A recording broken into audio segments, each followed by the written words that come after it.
And so, my fellow Americans, ask not what your country can do for you. Ask what you can do for your country. Hey everybody, welcome back to another episode of The Essentials with me, Maddie Flint. Today I'm going to be talking about US presidents and giving you a ton of fun facts about them, ranging from their favorite foods, to the pets that they owned, to events that happened in their childhoods. So first up is George Washington. He was the first person to write a signature on the Constitution, and regardless of what you might have heard, his dentures were not made of wood. They were actually made of hippopotamus ivory, bone, animal and human teeth, that's gross, lead, brass screws, and gold wire.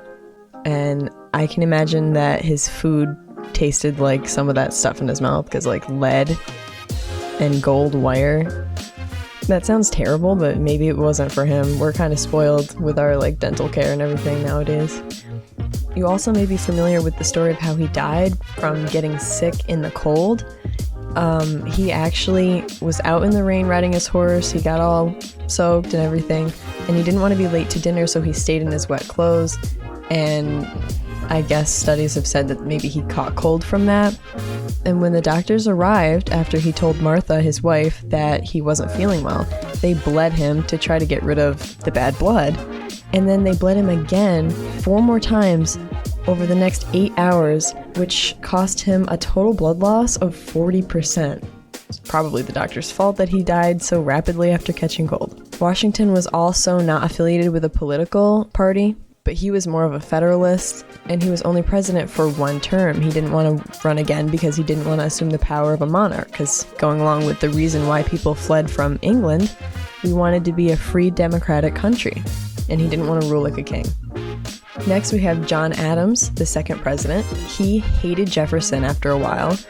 As you guys might know, they had extreme beef, but before that beef started, he and Jefferson actually visited Shakespeare's home in Stratford-upon-Avon, and they took some of the furniture. I think it was a chair, or they chipped a chair or something and kept it as a souvenir, and that's pretty interesting. Next is Thomas Jefferson.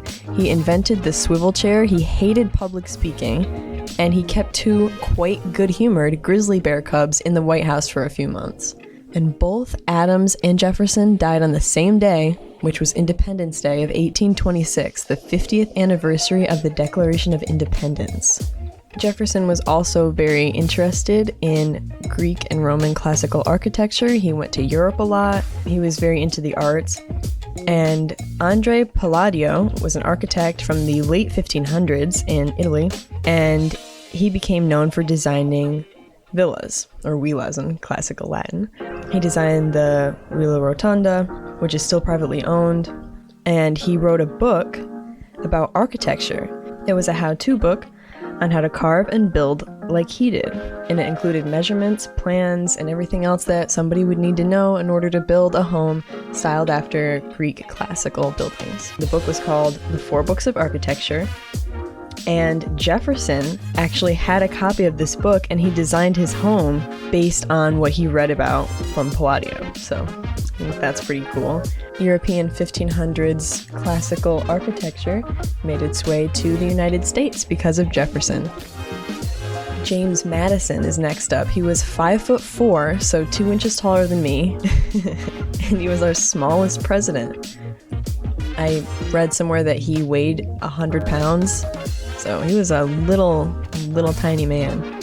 He ran unopposed for his re-election, which hadn't happened since George Washington, and he, as the last surviving founding father, died on July 4th, just like Adams and Jefferson, but 5 years after they died in 1831. James Monroe, our 5th president, he chased his Secretary of Treasury around the White House with fire tongs in self-defense because the 2 of them had gotten into an argument. John Quincy Adams, he studied dance in Europe as a boy, and he liked it, and he called dancing one of the most innocent and rational amusements that was ever invented. He attended dances from college through his 80th birthday, and he said it was petty to make fun of bad dancers. An alligator was also given to him by de Lafayette, and the gator actually lived in the White House bathroom. Yeah, I bet that was a surprise to the guests. Next up is Andrew Jackson, one of my dad's favorite presidents. He actually taught his parrot to curse. Found in Volume 3 of Andrew Jackson in Early Tennessee History, the book, is an excerpt that talks about the parrot actually causing a commotion at Jackson's funeral. And it reads, "Before the sermon and while the crowd was gathering, a wicked parrot that was a household pet got excited and commenced swearing so loud and so long as to disturb the people and had to be carried from the house." Only Jackson would have a pet parrot and teach it to curse. He also had a gigantic wheel of cheese at a party. Jackson also held an open house after his swearing-in ceremony and address to Congress. The crowd swelled to more than 20,000 people, turning the usually dignified White House into a boisterous mob scene. Some guests stood on furniture in muddy shoes, while others rummaged through rooms looking for the president, breaking dishes, crystal, and grinding food into the carpet along the way. The servants set up washtubs full of juice and whiskey on the White House lawn. Martin Van Buren. Van Buren is known for being the first president born in the new nation, the United States of America. What's not as well known is that his OK campaign slogan was inspired by one of his nicknames, Old Kinderhook. A pair of tiger cubs was given to him by the Sultan of Oman that Congress made him send to the zoo. William Henry Harrison. Because his political opposition had tried to make him out to be someone who only wants to be home in a log cabin drinking, he responded by handing out whiskey in bottles shaped like log cabins. Savage. Harrison gave the longest inauguration speech ever, 8,445 words, over 90 minutes long, on a wet, cold day in 1841, and died 33 days later from becoming ill. John Tyler. John Tyler fathered 15 children, which was more than any other U.S. president. He had 8 children with his first wife, Letitia, and in 1844 he married Julia Gardner, with whom he had another 7 children. The 91-year-old grandson of the 10th American president spends his days in a Virginia nursing home. Supposedly, his grandchild is actually still alive today. That's even possible because he and his wife had such a huge age difference between them. He still fathered children throughout his 60s, and he followed his father's path by having Harrison while he was 75 and his wife was 39. That really connects history that feels like it was ages ago with like modern times, which is kind of scary but also cool at the same time. One newspaper editor also called Tyler a poor, miserable, despised imbecile. When he died, flags were not set at half-mast. And this was because his party, which was Whig, he was on the Whig ticket when he was elected, actually removed him from that party because all of his policies soon proved to be opposed to what most of the Whig agenda was. James Polk. The Washington Monument was erected and the country's first postage stamps were issued under his presidency.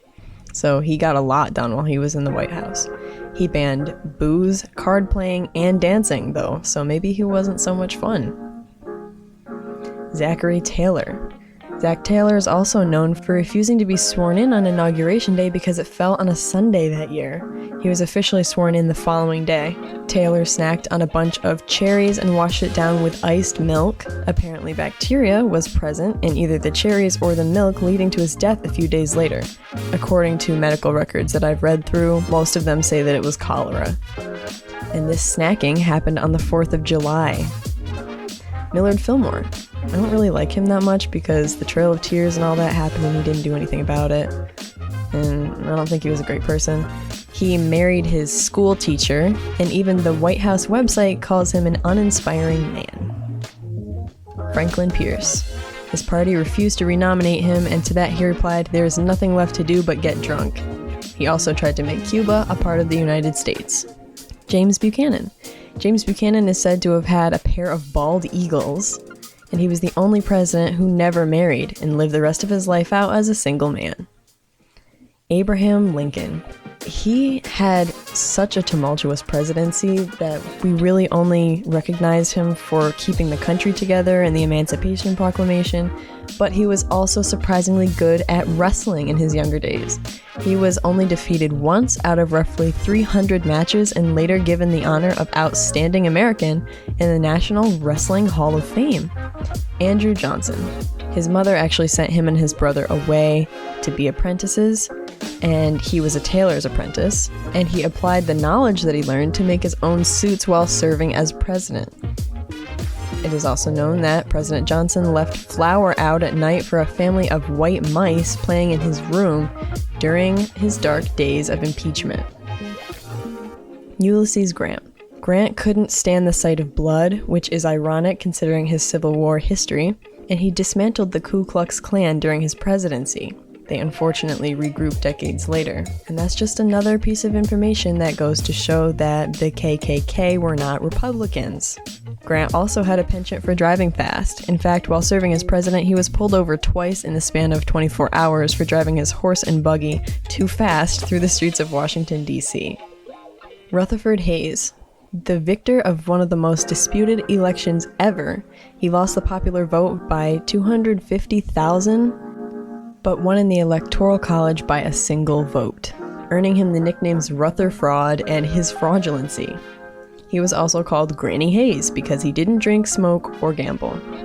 James Garfield. And I feel like he's really underappreciated because all you know about him is that he was assassinated. He was actually ambidextrous and could write in Greek with one hand and Latin in the other at the same time. So not only was he ambidextrous, he was multilingual.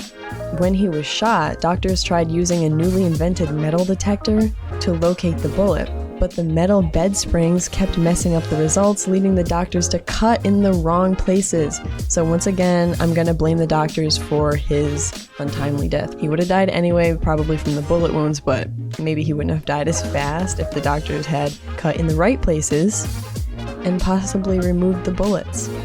Chester Arthur. Arthur wanted the White House completely redecorated, and he earned the nickname Elegant Arthur. In order to buy all the stuff that he needed to redecorate, he actually sold a ton of items from the White House, including some of Lincoln's belongings. Grover Cleveland, the first president to be married while in office. He married a woman who was 27 years younger than him. Another interesting fact about him is part of his jaw was made of vulcanized rubber as a result of a secret surgery on a friend's yacht because he possibly had jaw cancer. And he must have loved animals because he had a Cocker Spaniel, collies, St. Bernards, Dachshund, foxhounds, canaries, and mockingbirds, which belonged to his wife, and she had a French poodle. He also had ponies and hundreds of imported fish, including Japanese goldfish and paradise fish. Benjamin Harrison, the human iceberg, which was what some people called him for being stiff around them, but maybe he just had social anxiety, and back then there really wasn't a focus on mental health issues, and anybody who had any kind of anxiety or mental health disorder or anything like that was seen as a crazy person. They were either sent straight to a psych ward or people didn't understand why they acted the way they did. Benjamin Harrison was the grandson of President William H. Harrison, and while he was the first president to benefit from electricity in the White House, he was actually terrified of being electrocuted, and he refused to touch the light switches. So if he was able to get them on, he wouldn't turn them off, so he would go to bed with the lights on. William McKinley. And I kind of feel bad for McKinley because nobody recognizes him. He was a pretty good president. His assassination was terrible, but not spoken about as much as Lincoln's and Kennedy's. William McKinley had a Mexican parrot named Washington Post, and he considered red carnations a good luck charm and always wore one on his jacket. He actually gave a carnation to his little daughter right before he was assassinated. Theodore Roosevelt. Teddy was actually shot in the chest during a speech, and he declared to the crowd that he didn't care a rap about being shot and finished his speech before seeking medical treatment. It was likely the manuscript in his chest pocket that saved his life. And on Valentine's Day in 1884, both his first wife and his mother died. A page from his journal that day read, "The light has gone out of my life."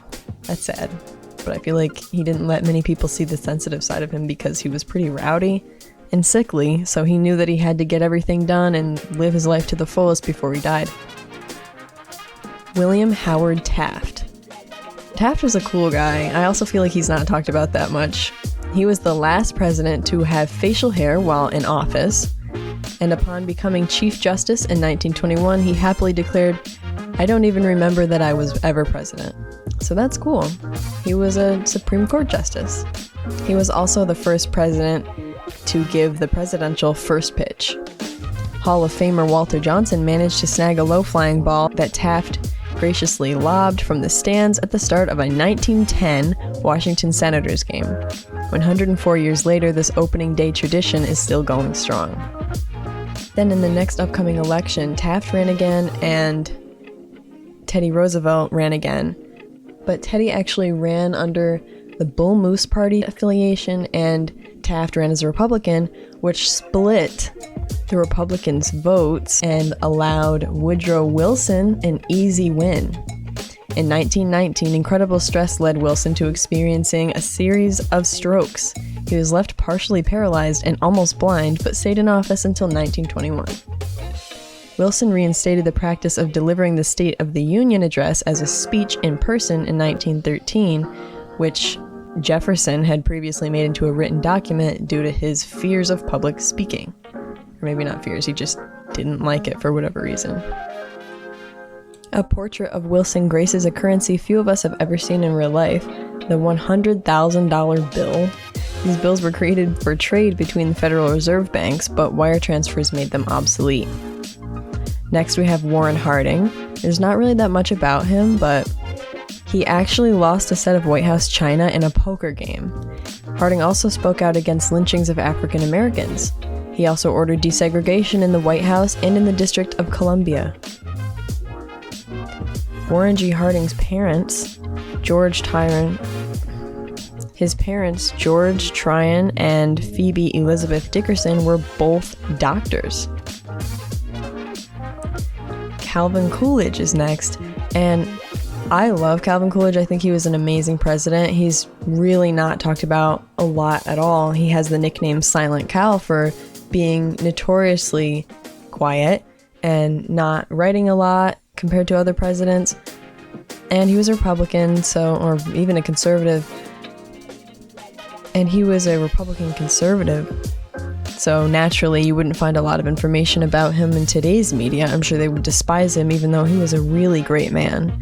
And there are some kind of random facts about him, like this one, for example. He rode a mechanical horse referred to as Thunderbolt for exercise. So he was ahead of his time. That would be like riding a Bowflex C6 exercise bike or whatever, which is like $800. But he rode a mechanical horse instead. He also used to push all the buttons in the Oval Office and then hide so he could watch the staff run in. He had 2 pet raccoons, and he believed America must be a country of opportunity, which is amazing, because it is. Maybe not under Biden, but it's supposed to be. And he did not, however, believe the federal government should redistribute wealth among Americans. He said, "Don't expect to build up the weak by pulling down the strong." You guys should all write that quote down because I think that's really important. While Coolidge was president, he received twin lion cubs as a gift from the mayor of Johannesburg. The White House named the Cubs Budget Bureau and tax reduction. Coolidge was sworn into presidency by Taft, because at this time Taft was on the Supreme Court. Coolidge balanced the budget every year he was president from 1923 to 1929 when the stock market crashed. Coolidge and his Treasury Secretary cut income tax rates down to 25%, which was a rate lower than President Ronald Reagan's famous 28% in 1986. Coolidge also believed that Americans of color have the same rights as all other Americans. When in 1924 a white man wrote to complain about an African American man running for Congress, Coolidge replied, "I was amazed to receive such a letter. An African American man is precisely as much entitled to submit his candidacy in a party primary as is any other citizen." So take that, progressive liberals who think all conservatives are inherently racist and white supremacist. Because Coolidge didn't seem like that, did he? Okay, now we're moving on to Herbert Hoover. Hoover and his wife lived in China for a time and would speak Mandarin in the White House when they wanted to have a private conversation. He also believed that the White House staff and president should not see each other. This instance led staff to hide in closets and behind bushes whenever he was near. That's terrible. He was also sworn into presidency by Taft, just like Coolidge. Franklin D. Roosevelt. FDR was terrified of the number 13. He refused to participate in dinner with 13 people or leave any trips on the 13th day of the month. His wife, Eleanor, didn't have to change her last name because her maiden name was Roosevelt when she married him because they were fifth cousins once removed. Ooh. Her uncle and his cousin Teddy walked her down the aisle. FDR also insisted that he would be the only one who should feed his dog, Fala. He even made Fala an honorary army private during World War II. Fala was so popular with the press and American public that he became the subject of a comic strip, and MGM even made 2 movies about him. Moving on to Harry Truman. Harry met his wife Bess at Sunday school when he was just 6 years old, and his parents couldn't decide on a middle name, so after about a month they decided on the letter S to honor his grandfathers Solomon Young and Anderson Shipp Truman. So the S doesn't actually stand for any name, it's just an initial to honor his grandparents. Dwight Eisenhower. He changed the name of FDR's presidential Maryland retreat from Shangri-La to Camp David. His reason? Shangri-La was, quote, just a little too fancy for a Kansas farm boy. He was an avid golfer who got extremely frustrated by squirrels ruining the putting green and tried to order a squirrel assassination. The squirrels were trapped and released elsewhere instead. John F. Kennedy. JFK received $1 million on his 21st birthday. All 9 brothers and sisters got the same, but that generosity did not extend to the Harvard recommendation letter that his father wrote for him. He wrote that John was careless and lacks application, but he got in anyway.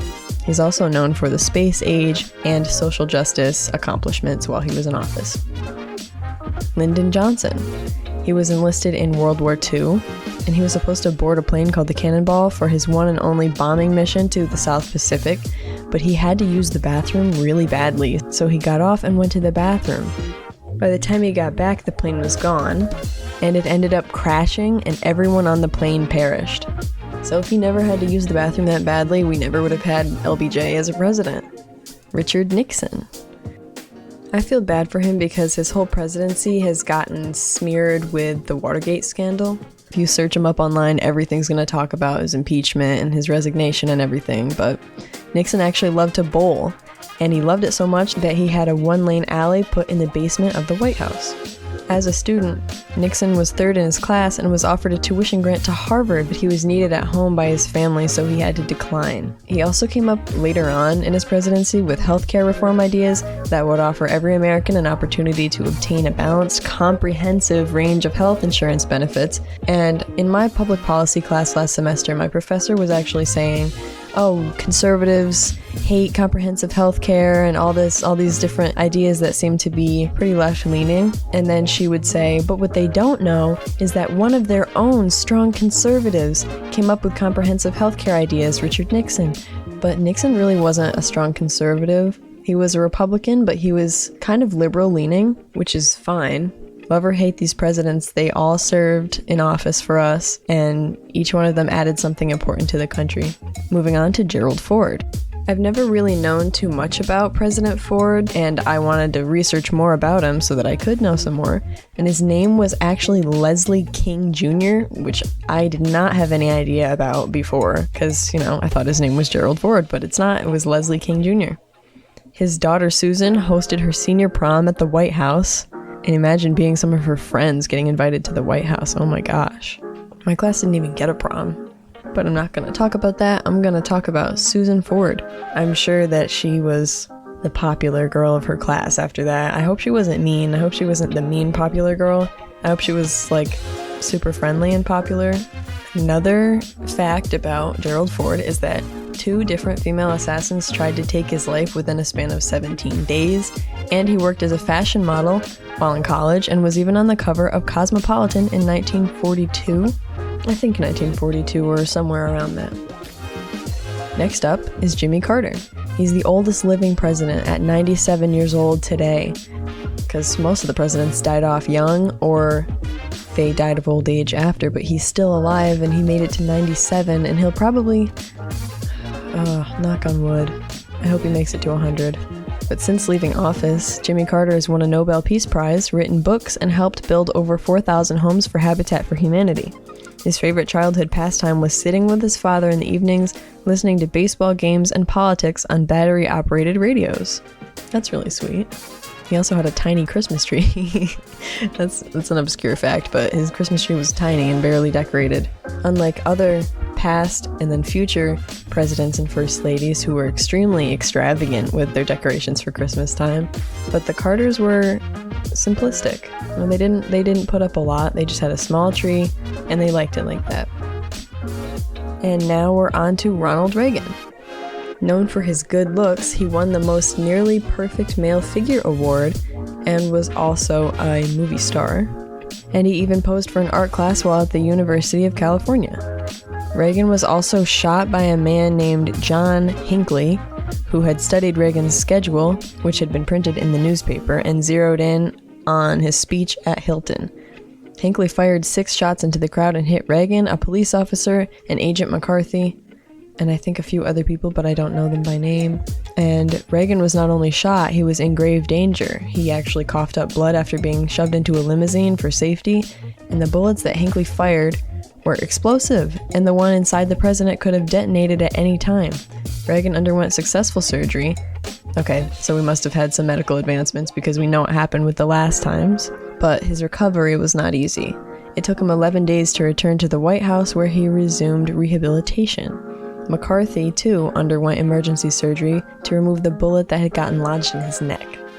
And his famous saying that the scariest words in English language were "I'm from the government and I'm here to help" definitely aged well. So props to him. And now on to George H.W. Bush. I really feel terrible for him, and I'm glad that this didn't happen today, because if it did, it would be all over Instagram and Snapchat and TikTok. He accidentally vomited on the Prime Minister of Japan at a state dinner in Tokyo. That's really terrible and sad and embarrassing. George H.W. Bush also fought in World War II and was elected to the U.S. House of Representatives in 1966.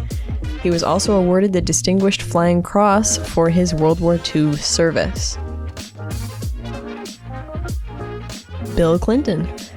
Bill has 2 Grammys, one for Best Spoken Word Album and another for Best Spoken Word Album for Children. In 1978, he became the youngest governor in the country when he was elected for governor of Arkansas. Regarding his education, he also recalled that, quote, "My grandparents had a lot to do with my early commitment to learning. They taught me to count and read, and I was reading little books at the age of 3, unquote. Now on to George Bush Jr., so George W. Or W. George W. was the captain of the cheerleading team at his high school, which I did not know. He was an all-around athlete playing baseball, basketball, and football. He was also popular at Yale, becoming the president of Delta Kappa Epsilon fraternity and also playing rugby. Soon after marrying Laura, he joined the United Methodist Church and became a born-again Christian. And I was born while he was president, I just don't remember anything. Moving on to Barack Obama. Now, I don't like Barack for his policies, but I don't dislike him as an individual. As the United States of America's first ever African-American president, he is the son of parents from Kenya and Kansas. His father was from Kenya, his mother was from Kansas, and he was born and raised in Hawaii. He graduated from Columbia University and Harvard Law School, where he was president of the Harvard Law Review. So he's a very educated man, but he also doesn't like ice cream and has admitted that he has done cocaine before in high school. He was also really good at basketball, earning the nickname Obama, and graduated with academic honors in 1979. As one of only 3 black students at the school, he became conscious of racism and what it meant to be African American. Now, I know he's gonna put a super liberal, progressive twist on that, but sometimes if you're a person of color, whether you're biracial or African American or whatever other ethnicity you are that's non-white, and you're in an area which is predominantly white, sometimes it is kind of hard to find out where you fit in. It has nothing to do with all the white people being inherently racist. It's just an external thing, and usually you can work through it, but we don't blame that on anybody. You can't change your skin tone and be ashamed of your ethnicity. Okay. Moving on to the most notorious president in American history, Donald J. Trump. He was the only president to be impeached twice and acquitted. He starred in a reality television series, The Apprentice, which popularized the phrase, "You're fired," and my dad has a t-shirt with that on it. Trump has also said that he decided to abstain from drinking alcohol after seeing its effects on his older brother Freddie, whose alcoholism led to his early death at the age of 43. His grandfather, Frederick Trump, died amidst the Spanish flu in 1918, and Trump has once described handshaking as barbaric due to being a germaphobe. And leave it to him to say that. When it comes to dining, his top picks are steak and pasta, and he's one of our tallest presidents at 6'3". Another fact about Trump, and you might have noticed this before, is that he appears in Home Alone 2 Lost in New York because he owned the Plaza Hotel at the time, and he is pictured giving Kevin directions to the lobby. Excuse me, where's the lobby? Down the hall and to the left. Thanks. He's also super polarizing, like half of the country despises him and the other half loves him. His favorite place to go to for vacation is Mar-a-Lago in the Sunshine State of Florida. Moving on to our current president, Joseph Biden. Why would his middle name be Robinette? That middle name is weird to me. It just seems like it's female or something. English nouns with that suffix, the ETTE, that usually designates female roles or female identities. Yeah, but anyway, Joe Biden has been in the public eye for nearly half a century, or a little bit more than that, and he's barely done anything while in it.